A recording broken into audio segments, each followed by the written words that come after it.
Market को देख के हम अगर अपना मटेरियल चेंज करते हैं तो वो थोड़ा सा एक ठीक नहीं है। ठीक है, तो अब परीक्षा को चूंकि 5 महीने रहे हैं, तो ऐसी स्थिति में मैं पाठ्य सामग्री से संबंधित कोई सुझाव नहीं दूंगा, क्योंकि यहाँ पे मैं कोई सुझाव देता हूँ और आप तो ऑलरेडी तय बात है कि आप पाठ्य सामग्री अपने रूम में ला चुके हैं। फिर अब मैं कोई नया सुझाव दूंगा तो आप फिर कंफ्यूज होंगे, और कंफ्यूजन के बाद आप वो दोनों ही नहीं पढ़ पाओगे। ऐसी स्थिति में पाठ्य सामग्री पे कोई बात नहीं होगी। ये वो समय है जब पाठ्य सामग्री चयन हो चुका है। इस समय तक पाठ्य सामग्री का चयन आप कर चुके हो, जो कर चुके हो उस पर हम बात नहीं करेंगे। इस वीडियो में बात होगी आपके सामान्य बातें करेंगे थोड़ी, और उसके बाद में आपके टाइम टेबल को थोड़ा डिस्कस करेंगे कि आप सही से चल रहे हैं कि नहीं चल रहे हैं। देखो, पहली बात कि अब पाठ्यक्रम आपने पढ़ लिया होगा, आपने बुक्स वगैरह जो भी चयन करना था वो सब कर लिया है। अब आगे 5 महीनों को कैसे मैनेज करना, मैं उस संबंध में बात करूंगा। देखिए, मैं हमेशा कह रहा हूँ कि इस समय लास्ट के जो महीने होते हैं उस समय आप कोचिंग नहीं करें। क्यों नहीं? क्योंकि इस समय अगर आप कोचिंग करेंगे तो तय बात है कि आप सेल्फ स्टडी नहीं कर पाओगे। अगर कोचिंग चल रही है कोई पूरी होने वाली, तो 1-2 महीने है तो उसको पूरा करो, लेकिन ध्यान रखना कि आखिरी जो आपके 3 माह है, कम से कम 2 से 3 माह एकांत जरूरी है। कोचिंग जहां होती वहीं छोड़ देना। जनवरी का महीना, दिसंबर का महीना और नवंबर का महीना, आखिरी 3 माह किसी कोचिंग मत जाना। आप अक्टूबर तक अगर जा रहे हो तो अक्टूबर तक चले जाओ। अक्टूबर लास्ट वीक में छोड़ दो, जहां कोर्स हुआ है वहीं छोड़ दो, जो शेष बचा है वो आप खुद से कर लेना। तो आखिर के 3 महीना बिल्कुल एकांत। अभी कोई नया बैच आ रहा है तो मत ज्वाइन करना, क्योंकि कोचिंग वालों को सद्बुद्धि दे भगवान, ये लास्ट में कई क्रैश कोर्स शुरू करते हैं, कई बार पता नहीं कैसे कैसे बैचेज लेके आ जाते हैं। तो एक वर्ग, हालांकि कोचिंग वालों की गलती नहीं, वो उनका व्यवसाय है। बच्चों को समझदार होना चाहिए। तो समझदार बच्चा ही नहीं है तो फिर वो नौकरी के वैसे लायक नहीं है। अगर आप में इतनी समझ भी नहीं है कि मुझे किस समय कोचिंग ज्वाइन करनी चाहिए, किस समय नहीं करनी चाहिए। एक टैबलेट होती है पैरासीटामोल, बुखार आता है तभी खाई जाती है। अगर आप बिना बुखार के खाओगे तो लॉस करेगी, डेफिनेटली लॉस करेगी। तो टैबलेट का फायदा भी है, टैबलेट का नुकसान भी है। उसी तरह से कोचिंग के फायदे भी है, कोचिंग के नुकसान भी है। अब ये स्टूडेंट पे तय होता है कि समझदार है तो फायदा लेगा, मूर्ख है तो नुकसान करेगा अपना। फायदा लेने वाले स्टूडेंट को पता होता है कि परीक्षा को जब 1-2 साल का टाइम पड़ा है, हाँ ये है कि आज आप बीएड या बीएसटीसी के फाइनल ईयर में है और आप इस भर्ती के लिए एलिजिबल नहीं है, तो इस स्थिति में आप कोचिंग ज्वाइन कर सकते हैं कि मैं 2027 या 28 में एग्जाम देने वाला हूं, तो आप ज्वाइन कर सकते हो। 1 साल आप बढ़िया पढ़ोगे, उसके बाद में आप रिवीजन करोगे, कोई लॉस नहीं है। लेकिन आपकी परीक्षा जनवरी में अब आप जाओगे तो ये डेफिनेटली लॉस वाली बात है। 3 महीने एकांत चले जाना, ये ध्यान रखना। इस समय आप, मैं फिर वापस वही बात करता हूँ कि ये जो यूट्यूब की दुनिया है, ये जो टेलीग्राम की दुनिया है, जहाँ पे बहुत सारी प्रश्नोत्तरियाँ वगैरह ये सब चीज़ें होती हैं, मुझे लगता है इनमें समय खराब करने की बजाय, ये जितने यूट्यूब की दुनिया में वही मैराथन एंड ऑल, इनमें अगर समय खराब करने की बजाय कॉपी लेके रूम में बैठोगे अच्छे से, तो निश्चित तौर पे एक पार्ट पूरा तैयार कर लोगे। और इस यहाँ पे आप 50-100 सवाल कर पाओगे, आंखें थक जाएगी, दिमाग चिड़चिड़ापन हो जाएगा, और देखते ही देखते आप है वो एकदम हो जाओगे, पागल से हो जाओगे और ठीक से नहीं कर पाओगे। फिर वो कुछ ध्यान भी नहीं लगता, और ना आपकी शेड्यूल के अनुसार पढ़ाई हो पाती है, ना आप पूरा सिलेबस पढ़ पाते हैं। बार बार मोबाइल देखने की इच्छा होती है, फिर मोबाइल देखते हो, फिर मोबाइल में खो जाते हो, देखने क्या जाते हो और क्या ही देख के आते हो, फिर जो देखना चाहते थे उसके लिए वापस मोबाइल खोलते हो। ये सारा कचरा इस समय मत करना, बेहतर होगा आपके पास जो भी विषय वस्तु है उसको बार बार पढ़िए। इन चीज़ों में आप दूरी बना के रखिए। हाँ ठीक है, ऑनलाइन में कोई आपको एक आधा चैप्टर अभी समझ में नहीं आया हुआ है तो आप है वो देखना चाहते हैं कहीं से, तो ठीक है, थोड़ा सेलेक्टिव आप देख सकते हो। लेकिन मुझे लगता है कि ऑल टाइम ऑनलाइन का जो मैटर है ये आपको डेफिनेटली नुकसान करेगा। इसके अलावा तो इन सब से बचें। इसके अलावा अपनी जो सामग्री है, वो जो आपने सामग्री चयन किया था वही रखें। कृपया करके इस समय सामग्री न बदलें और बहुत लिमिटेड सामग्री रखें। एक पार्ट के लिए एक रखें। आज भी अगर आपके पास में एक पार्ट के 2-2, 3-4 विषय वस्तु है तो आज ही सेलेक्ट करके कह दें कि भाई मैं प्रबंधन के लिए ये पढ़ूंगा, भूगोल के लिए ये पढ़ूंगा, इतिहास के लिए ये पढ़ूंगा, मैनेजमेंट के लिए ये करूंगा, इसके लिए वो, उसके लिए एक एक फिक्स कर दो, आज ही कर दो। अगर आपके पास आज भी अधिक है तो एटलीस्ट अभी भी उसको छंटनी करके और लिमिटेड कर दो, क्योंकि लिमिटेड सामग्री नहीं होगी तो आप कंफ्यूज रहेंगे कि ये पढ़ूं कि ये पढ़ूं, तो न तो उसका प्रॉपर रिवीजन कर पाओगे और न ही उसको आप समेट पाओगे लास्ट में। इसलिए आज ही सामग्री को लिमिटेड कर दें और सामग्री चयन आपका पहले से हो रखा है, अभी कोई नई सामग्री घर पे ना लाए। क्योंकि इस समय मैं आपको बताऊं क्या हुआ था कि अभी आरपीएससी के पेपर हुए फर्स्ट एड के, तो हमारे कई सारे भाई बंधुओं ने वीडियोस बनाए वगैरह बनाए, बदलते पैटर्न पे बात की, मैंने भी बात की। लेकिन फिर क्या हुआ कि जब उसके बाद एक नई परंपरा शुरू हुई वापस, अध्यापक के लिए कैसे तैयारी करें और सामग्री। अब मैं तो ये सोचकर शॉक्ड हूँ कि कोई एक व्यक्ति परीक्षा से 5 महीने पहले कैसे बता सकते हो आपकी अब आपको ये पढ़ना है। ये बात बताने की थी लेकिन 1 साल पहले थी, मतलब परीक्षा जनवरी फरवरी के आसपास बताने की बातें थी। जो आप जुलाई अगस्त में बता रहे हो तो डेफिनेटली बच्चा कंफ्यूज होता है। और आरपीएससी के पैटर्न को बोर्ड पे हमें लागू नहीं करना है। बोर्ड का जो पेपर है आप देख लेना, मैं आपको आज ही कह रहा हूँ, अध्यापक का पेपर बेहद सामान्य स्तर का आएगा। क्यों? क्योंकि जब हर चीज़ का एक लेवल होता है और सामान्य स्तर का पेपर क्यों आता है? जब बहुत ज़्यादा टॉपिक होते हैं, सिलेबस बहुत बड़ा होता है, जब प्रश्नों के उत्तर प्रश्न बड़े सामान्य से आते हैं और सिलेबस जब छोटे होते हैं, मतलब आप सोचिए कि अध्यापक के अंदर इनको 150 सवाल बनाने हैं और टॉपिक 150 है। जैसे एक मुगल काल से एक सवाल बनाना है, अब पूरे मुगल काल से एक सवाल बनाना हो तो कठिन बन ही नहीं सकता, बहुत सामान्य प्रश्न बनते हैं। और दूसरा, इनका जो लेवल है ये आरबीएससी के इर्द गिर्द ही रहता है। Rajasthan board of secondary education की जो पुस्तकें चलती है अभी, राजस्थान अध्ययन वगैरह, उसके इर्द गिर्द रहता है, ज़्यादा कठिन पेपर नहीं आता। और ये बात मैंने पिछली जो भर्ती हुई थी 2022 के अंदर, उसमें भी मैंने बहुत चिल्ला के बोली थी कि बेटा आप बहुत डिटेल में मत पढ़ना, आप बेहद सामान्य जानकारी रखना, आप 10वीं तक की तैयारी करो, 12वीं तक की तैयारी कर लो, बहुत अधिक बड़े ग्रंथों में मत फंसना, पेपर बहुत सामान्य आएगा। और जैसे ही परीक्षा हुई तो बच्चों ने इस बात का एहसास किया कि L1 का पेपर वाकई में सिंपल था, L2 का भी अच्छा था, थोड़ा सामाजिक कठिन था, तो सामाजिक 11वीं 12वीं के लेवल का था, वो आएगा, लेकिन था सारा आरबीएससी के इर्द गिर्द, बहुत अधिक चेंजेस नहीं थे। इसलिए कह रहा हूँ कि सामान्य स्तर के पेपर आते हैं, आरबीएससी लेवल के आते हैं। तो जो भी आप अपनी सामग्री पढ़ रहे हैं, चाहे किसी कोचिंग से आपने कोचिंग के नोट्स पढ़ रहे हैं तो उसको बढ़िया पढ़िए, आपके पास में कोई गाइड्स वगैरह है, बहुत सारी गाइड्स मार्केट में है, जो वो पढ़ रहे हो तो उसको आप बार बार वही पढ़ते रहिए। आपकी सामग्री से 80 to 90% सवाल आ जाएंगे और इतनी आपकी कट ऑफ नहीं रहेगी। इसलिए ये ऐसा समय है जब हमें इस बड़े आरबीएससी सामान्य स्तर का पेपर है और आरपीएससी के अंदर अभी जो फर्स्ट ग्रेड के पेपर हुए, उस समय मार्केटिंग की दुनिया ने बदलते पैटर्न के अनुसार बच्चों को सलाहें दी कि आप वो ग्रंथ पढ़ो, फलाना पढ़ो, ये पढ़ो, आरपी व्यास लेके आओ, ये पढ़ लेना आरपी व्यास वगैरह। लेकिन अभी अध्यापक में इतना टाइम नहीं कि आप आरपी व्यास पढ़ो। इस समय आप जो पढ़ रहे हो उसे कंटिन्यू कीजिए। हाँ, आप उसके बाद जैसे अध्यापक बन के फिर आपको प्रोफेसर बनना है या लेक्चरर बनना है तो फिर जाके पढ़िए, क्योंकि उन किताबों की कोई होड़ नहीं है।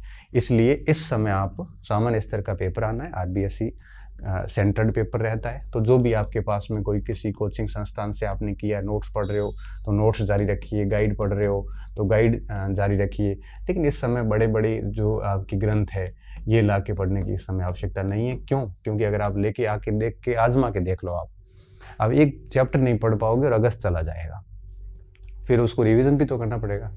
फिर आपको पता है कि 16 पार्ट है उसके अंदर, क्या क्या छोड़ोगे, क्या क्या पढ़ोगे। तो आप बिल्कुल इन चीज़ों में मत फंसना। आप सोच के चलिए कि बेहद ही सिंपल सा पेपर आता है और इतना ज़्यादा माथापड़ी वाली बात नहीं है। ठीक है, ये चीज़ें ध्यान रखनी है। इसके अलावा कुछ बिंदु और भी अपन डिस्कस करेंगे।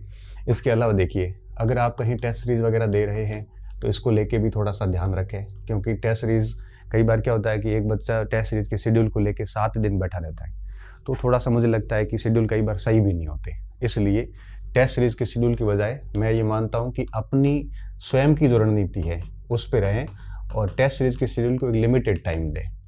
लिमिटेड टाइम का मतलब क्या होता है, जिसमें जैसे मान लो कि आपने डेली 2-3 घंटे टेस्ट सीरीज़ को शेड्यूल को दे दिए, या फिर लास्ट का शनिवार पूरा इसको शेड्यूल को दे दिया, रविवार को टेस्ट दे दिया, इतना सही रखे इसको, बहुत अधिक इस पे ज़्यादा नहीं रखे। बाकी अपनी रणनीति पे चले। अपनी रणनीति क्या होनी चाहिए इस पे भी मैं आपको बात करूँगा। अब इससे क्या होता है, कई बार बच्चों की रैंक कम आ जाती है और रैंक कम आती है तब वो थोड़े डिप्रेशन में चले जाते हैं, सोचते हैं कि यार 12 महीने से पढ़ रहा हूँ, रैंक नहीं आ रही है। तो रैंक को लेके आपको बिल्कुल चिंता नहीं करनी है, क्योंकि आप अपने शेड्यूल से पढ़ रहे होते हैं, तो हो सकता है आप सारे टॉपिक टेस्ट सीरीज के अनुसार नहीं पढ़ रहे हो।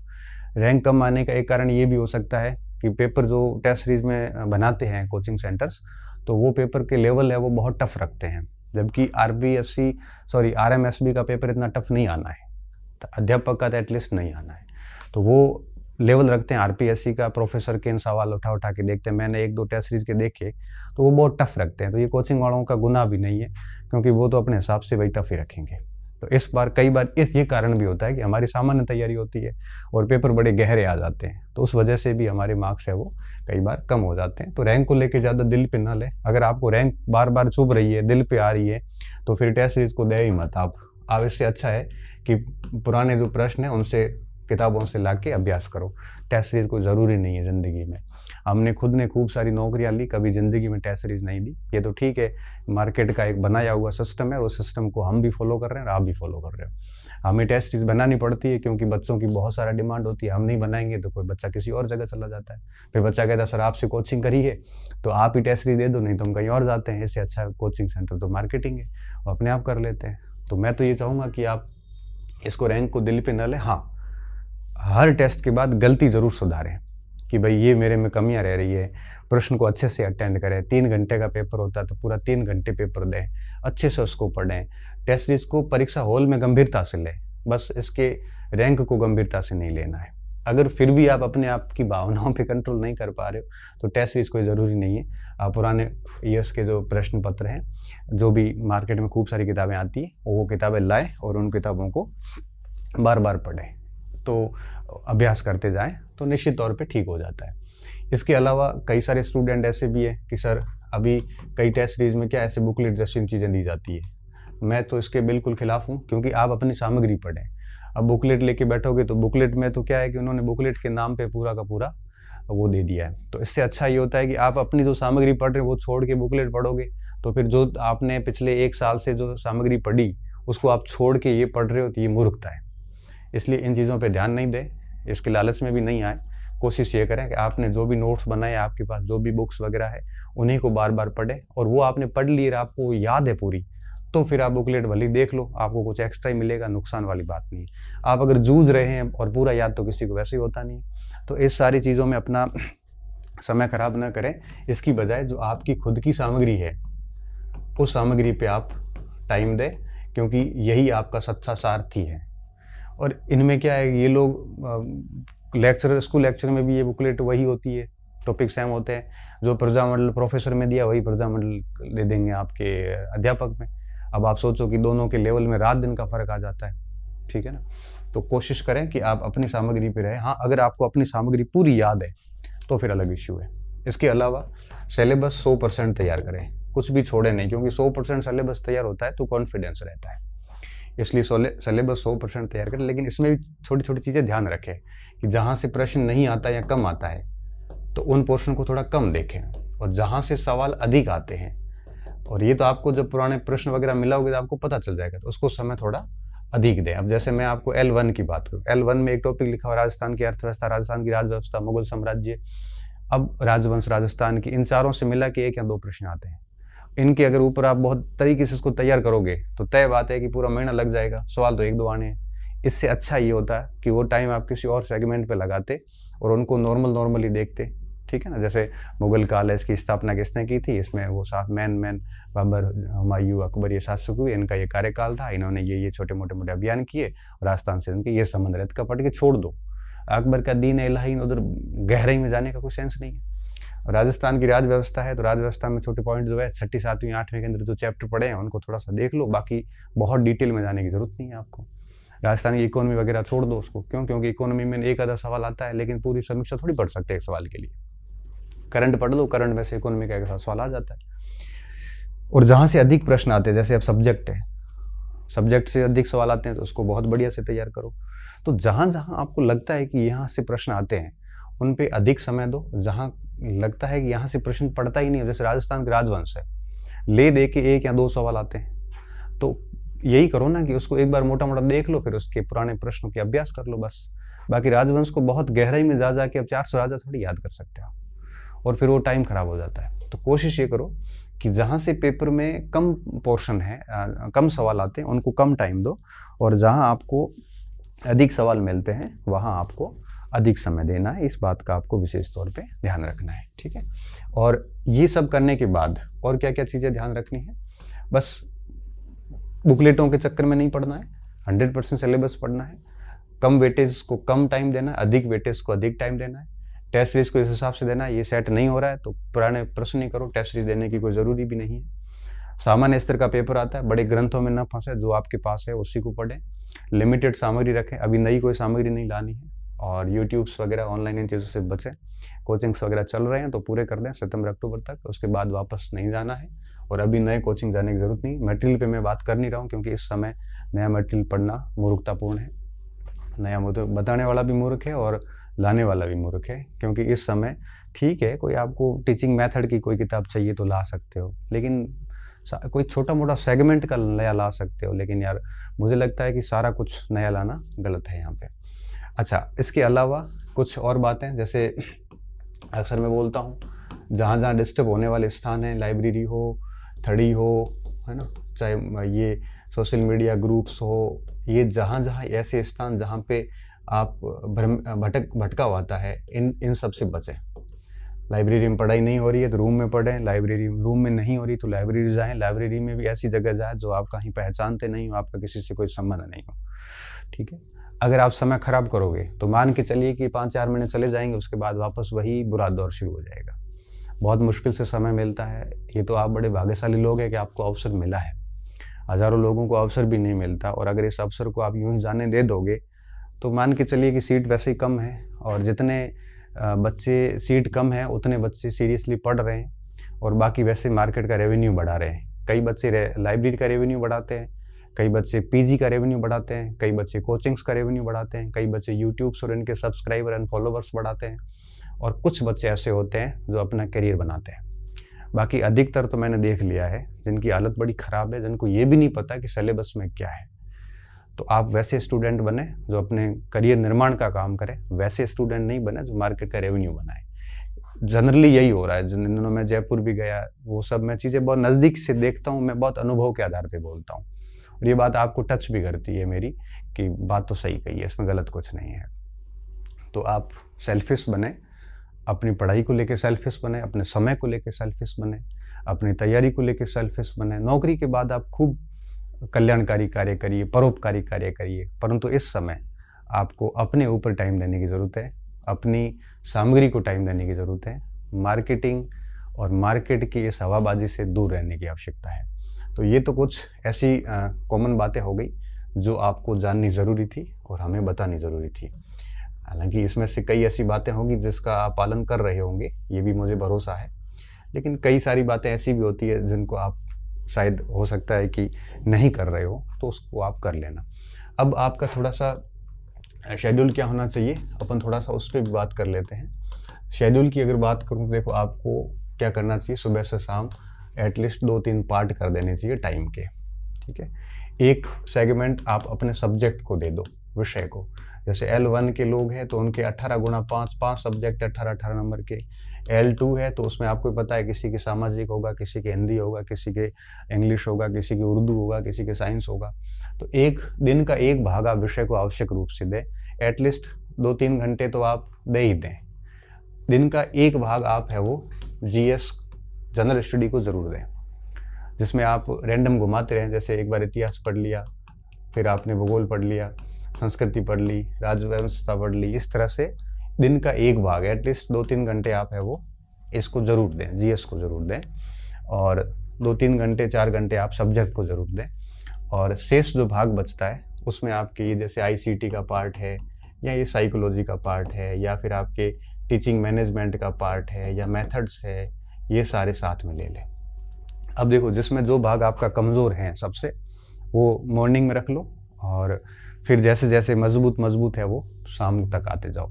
मॉर्निंग में सबसे मजबूत भाग और सबसे अधिक वेटेज वाला भाग ले लो, और रात के समय जिसको आपका बहुत मजबूत भाग है, जिसको आपको पढ़ने के लिए, याद करने के लिए बहुत अधिक मेहनत नहीं करनी पड़ती, उसको आप